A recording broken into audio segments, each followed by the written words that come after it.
სუხა საბა ყორბელიანი. ხალხილული და უსინათლო. ტექსტი ნათარგმნია ხელოვნური ინტელექტის მიერ. ერთი თვალხილული კაცი მიდიოდა და თან 20 მარჩილი ვერცხლის ფული ჰქონდა. გზაზე ერთი უსინათლო და უწინამძღვრო გლახაკი შემოეყარა, რომელიც ჯოხისცეცებით მიიკვლევდა გზას. თვალხილულმა თქვა, ერთი გამოვცადო, ეს ბრმა როგორი კაციაო. წავიდა, განგებ დაეტაკა და დაიყვირა, რა დამეტაკე ბრმას, რომელსაც წინამძღვარიც არ მყავს და დამარეტიანე, ღვთის აშეგეშინდა, ასე რომ მიყავიო. ბრმამ უპასუხა, მეც ბრმა ვარ და ჯოხით დავდივარ, შემთხვევით დაგეტაკე, ნუ მაბრალებო. და სხდენ და დაიწყეს გულითადი საუბარი.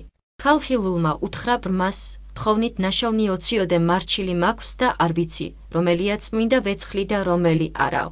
ბრმამ უპასუხა, ვიდრე თვალი მიჭრიდა, ვეცხლზე მუშაობდი და მე ვჭრიდი. მომეცი, ხელით გამოვიცნობ რომელია ყალბი და რომელი ნამდვილიო. მისცა თვალხილულმა მთელი ფული.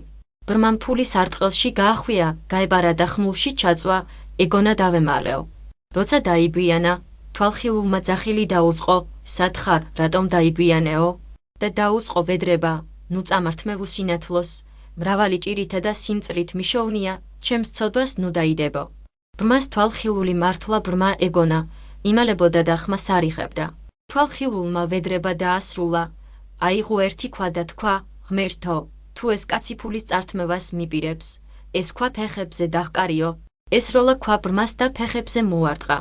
ბრმა ადგა და სხვაგან დაწვა, ეგონა გავიპარეო.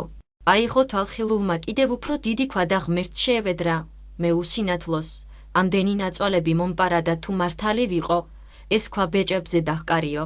სტყორცნა ქვა ბრმას და ბეჭებზე მოარტყა. ბრმა მამასაც გაუძლო და ხმა არ გასცა. ისევ გაიპარა და სხვაგან დაწვა. თვალხილულმა მესამე ქვა აიღო და თქვა, ღმერთო ეს ქვა შუბლზე დაჰყარო. ბრმა მიფიქრა, ორი ქვა სადაც დანიშნა და დამკრა, თუ მესამე შუბლში დამკრავს, მოვკვდები და ეს ვეცხლი ვის რა ოხრად დარჩებაო.